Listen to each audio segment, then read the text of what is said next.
Thumbnail click చేసి video మీదకి వచ్చినావా?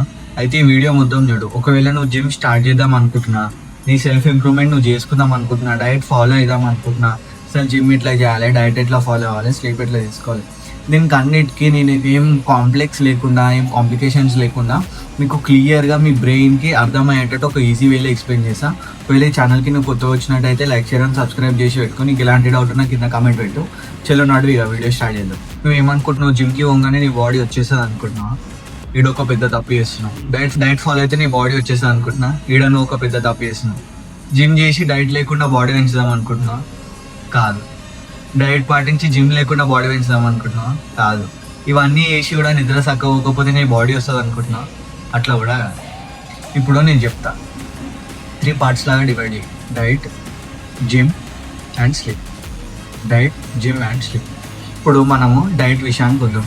డైట్ విషయానికి వచ్చినట్టయితే మనకు అందరికీ తెలుసు, మన ఇండియన్ డైట్లో మనకి కార్బోహైడ్రేట్స్ ఎక్కువ ఉంటాయి, మెయిన్ థింగ్.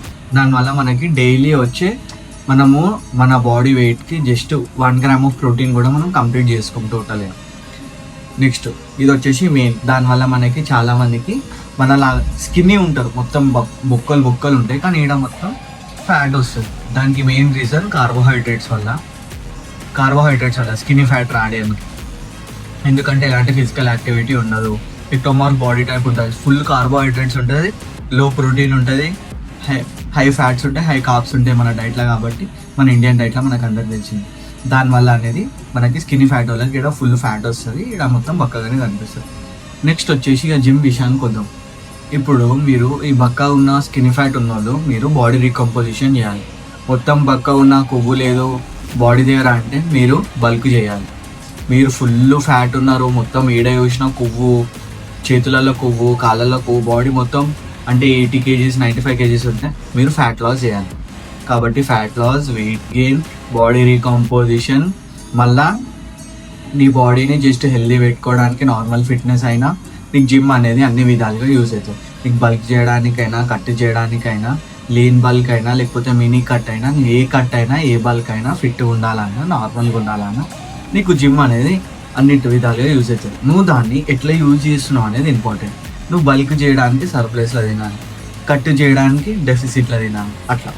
ఇప్పుడు నువ్వు గెయిన్ కావడానికి సర్ప్లస్లో, సేమ్ ఫ్యాట్ లాస్ కావడానికి ఏం చేస్తావు, డెఫిసిట్లో. ఇప్పుడు జిమ్కి పోతే ఇక నేను పక్క డైట్ ఫాలో అవ్వాలా, లేకపోతే నాకు బాడీ రాదా అంటే నీ మీద డిపెండ్ అయి ఉంటుంది. నీ గోల్ ఎట్లుంది, మజిల్ బిల్డింగా, లేకపోతే ఫ్యాట్ లాసా, లేకపోతే వెయిట్ గెయినా, లేకపోతే జస్ట్ నువ్వు మంచిగా లీన్ బల్క్గా అయిదాం అనుకుంటున్నావు, లేకపోతే నార్మల్గా ఫిట్గా ఉండాలి అనుకుంటున్నావు అనేది నీ గోల్ మీద డిపెండ్ అయి ఉంటుంది. ఇప్పుడు నువ్వు మజిల్ బిల్డింగ్ కావాలి, నీ బాడీని ఒక షేప్లో పట్టుకురావాలంటే డైట్ అనేది కంపల్సరీ ఫాలో అవ్వాలి.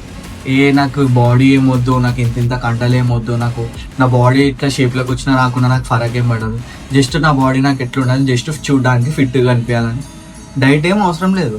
ఇక నువ్వు ఫిట్గా ఉండాలంటే నువ్వు మంచిగా జిమ్కి పోవచ్చు. నీకు ఇష్టం వచ్చిందంటే మళ్ళీ బయట జంక్ ఫుడ్ అని కాదు, ఇంట్లో చేసిన తిండి నార్మల్గా తినినా ఫిట్గా ఉంటావు.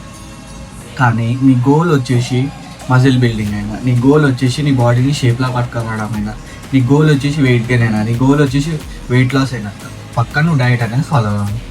ఇది ఇక్కడికి క్లోజ్ చేసేద్దాం ఈ టాపిక్ని. ఇవి ఇప్పుడు నువ్వు జిమ్లోకి పోగానే నీ బాడీ అనేది ఎన్ని రోజులలో వస్తుంది అనుకుంటున్నావు?